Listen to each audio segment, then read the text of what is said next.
Okay, chapter 3, class 9, atoms and molecules. कल कहाँ तक पढ़े थे हम लोग? क्वेश्चंस तक, हाँ? यहाँ से होगा ना? Topic 3.2, what is an atom? Atom क्या होता है? की है atom? Have you ever observed a mason building walls, from these walls a room and then a collection of rooms to form a building? তা মেসন মানে কাকে বলে? Mason রাজমিস্ত্রিকে, তাই তো? তো যখন দেয়াল বানায় কি করে বানায়? এক একটা ইট রেখে রেখে লাইন লাইন করে দেয়াল বানায়, দেয়াল থেকে ওয়াল বানায়, ওয়াল থেকে অনেকগুলো রুম ঘর তৈরি হয়, বিল্ডিং তৈরি হয়। ওকে, গুড ডে বেটা। না, what is the building block of the huge building? তাই যে একটা বড় একটা বিল্ডিং হয়, তার বিল্ডিং ব্লক কাকে বলা হয়? বিল্ডিং ব্লক মানে কি দিয়ে তৈরি? আসল জিনিস সেটা হচ্ছে আমরা বলতে পারি ব্রিক্স, তাই তো? ছোট ছোট যে ইটগুলো জুড়ে জুড়ে মেন তৈরি হয়েছে, বাকি তো আদার থিংস উই ইউজ। না, what about the building block of an ant hill? দেখে পিঁমড়ে মাটি তোলে দিয়ে একটা ছোট্ট পাহাড়ের মতন করে দেয়, তাই না? তা তার বিল্ডিং ব্লক কি হবে?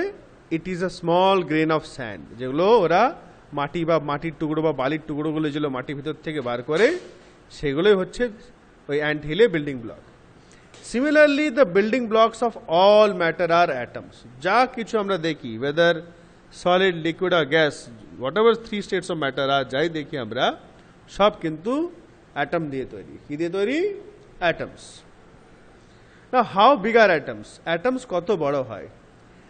Atoms are very small. They are smaller than anything that we can imagine or compare with.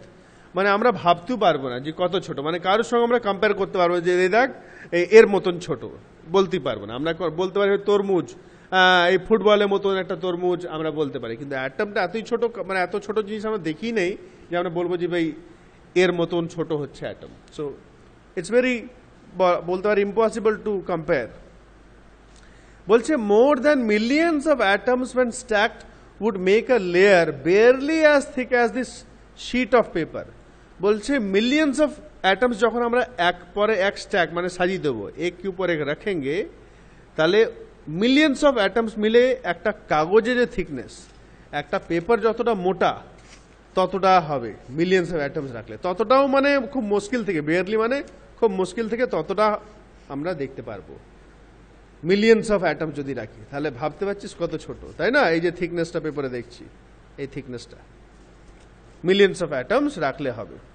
Now atomic radius is measured in nanometers. Atomic radius মানে অ্যাটমে, যে কোনো অ্যাটমের রেডিয়াসটা আমরা ন্যানোমিটারে মাপি। And 1 nanometer is equal to 1 divided by 10⁹। 10⁹ মানে 1-এর সঙ্গে বা 10-এর সঙ্গে, 1-এর সঙ্গে 9টা 0, 1-এর সঙ্গে 9টা 0 দিয়ে 1 দিয়ে ডিভাইড করলে তবে গিয়ে আসবে, মানে 0.00000001। হ্যাঁ, পয়েন্টে পরে 9টা। আর এখানে কিছু কিছু দেওয়া আছে, দেখো relative sizes of radius. Hydrogen অ্যাটমের সাইজ দেওয়া আছে 10⁻⁻10, 10⁻⁻10 মানে 1/10⁻10। ওয়াটার দেওয়া আছে। তাই এখান থেকে আমরা দেখতে পাচ্ছি, যদি বলি সব থেকে ছোট সাইজ কার এর মধ্যে? হাইড্রোজেনে। আর সব থেকে বড় সাইজ কারের মধ্যে? অ্যাপলে অ্যাটম, মানে এর মধ্যে যেটা আছে বলতে পারছি, right? Next, we might think that if atoms are so insignificant in size, why should we care about them? তো আমরা হয়তো ভাববো অ্যাটম তো এত ছোট্ট ছোট্ট, দেখাও যায় না, কিছুই নাই, তাহলে আমরা কেন চিন্তা ভাবনা করবো এর ব্যাপারে? This is because our entire world is made up of atoms. কারণ একটা হচ্ছে গোটা পৃথিবীটাই কিন্তু অ্যাটম দিয়ে তৈরি। We may not be able to see them, but they are there. আমরা হয়তো দেখতে পারবো না তাদেরকে, কিন্তু এরা এখানে আছে। And constantly affecting whatever we do. আর যাই কিছু আমরা করছি কিন্তু সব কিছু এফেক্টেড হচ্ছে। Through modern techniques we can now produce magnified images of surfaces of elements showing atoms.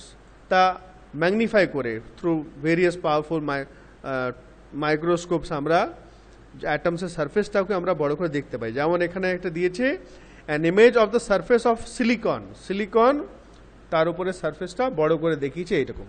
আমরা চোখে তো এমনি কিছু দেখতেই পারবো না, কিন্তু এরকম ম্যাগনিফাই করলে দেখা যায় সারফেসটা এরকম। সিলিকন দেখবে বালির মধ্যে কাঁচের মতন চকচক চকচক করে, that is the silicon. Next, what are the modern day symbols of atoms of different elements? তা আজকাল দিনে আমরা মানে সিম্বল ইউজ করি, কিছু কিছু চিহ্ন ইউজ করি, সেগুলো কি আছে? Dalton was the first scientist to use symbols for elements in a very specific sense. So Dalton was the first person যে সিম্বলসগুলো একদম স্পেশাল ভাবে নির্দিষ্টভাবে ইউজ করেছিলেন।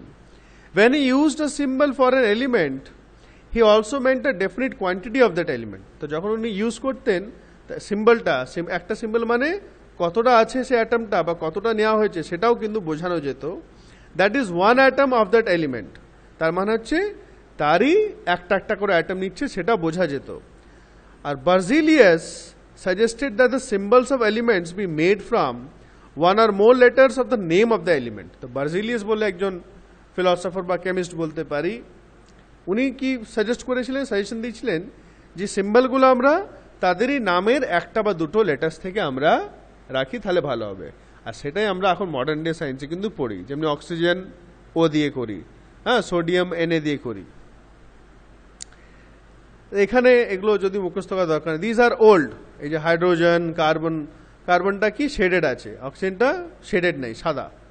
আয়রনে সার্কেলের মধ্যে আই লেখা আছে, সালফারে প্লাস সাইন দেওয়া আছে। So this are old symbols for some elements as propose by Dalton যেভাবে ইউজ করতেন। Next, in the beginning the names of elements were derived from the name of the place where they were found for the first time. তা প্রথমে যেখানে যে element পাওয়া যেত যে জায়গায়, সেই জায়গার উপরে নামটা দেওয়া হতো। যেমন the name copper was taken from Cyprus. কপারটা কোথায় পাওয়া গেছিল? সাইপ্রাস বলে একটা জায়গা, সেখান থেকেই তার নামটা পড়েছে। Some names were taken from specific colours. কিছু কিছু কালার থেকে নেওয়া হয়েছে নাম। যেমন gold was taken from English word meaning yellow. গোল্ডটা একটা ইংলিশ ওয়ার্ড থেকে নেওয়া হয়েছে যার মানে হচ্ছে ইয়েলো, হলুদ। কেন? গোল্ড তো একটা হলুদ রকম দেখতে। নাওয়াডেজ IUPAC, এটা মার্ক করে রাখবে ভালো করে, international union of pure and applied chemistry, এটা ফুল ফর্ম দেওয়া আছে, এটা পরীক্ষাতে দিয়েও দেয়। So this is an organization, এটা একটা সংস্থার নাম। Is an international scientific organization which approves names of elements, symbols and units. এর কাজ হচ্ছে যে কোনো এলিমেন্টের নাম, সিম্বল, এই সমস্ত অ্যাপ্রুভ করে, মানে এরা পাস করে দেয় যে হ্যাঁ এবার গোটা পৃথিবীতে এটা ইউজ করা হবে। মানে ওরা যা বলে দেয় যেভাবে, সেইভাবেই গোটা ওয়ার্ল্ডে কিন্তু ব্যবহার করা হয়, ইউজ করা হয়।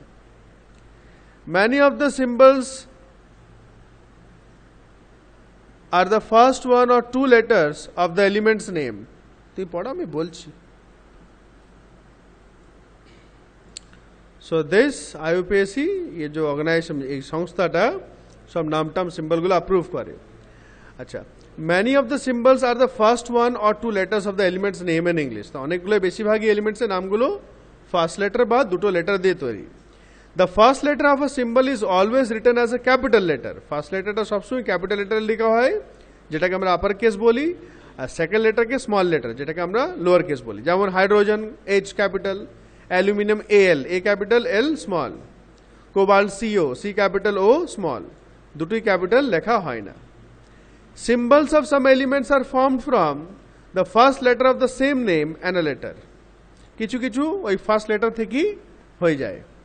appearing later in the name, আর কিছু কিছু হয়তো ওই স্পেলিংই আছে, পরে আছে। যেমন ক্লোরিনের C ফার্স্ট লেটার আর Lটা নিয়ে নিল পরের থেকে। জিঙ্ক ফার্স্ট লেটারে Z আর Nটা নিল, এরকম করে ফার্স্ট লেটার আর আরেকটা লেটার পরের থেকে নিয়ে নেওয়া হয়। Other symbols have been taken from the names of elements in Latin, German or Greek. তো ল্যাটিন ভাষা বা জার্মান ভাষা বা গ্রিক ভাষা, ওখান থেকেও কিছু কিছু নেওয়া হয়েছে। যেমন আয়রনে Fe-টা এসছে ল্যাটিন নেম ফেরাম থেকে। সোডিয়াম এসছে, সোডিয়াম তার নাম হচ্ছে Na, তাই তো? সোডিয়াম মধ্যে Na নেই, কিন্তু Naটা এলো কোথা থেকে?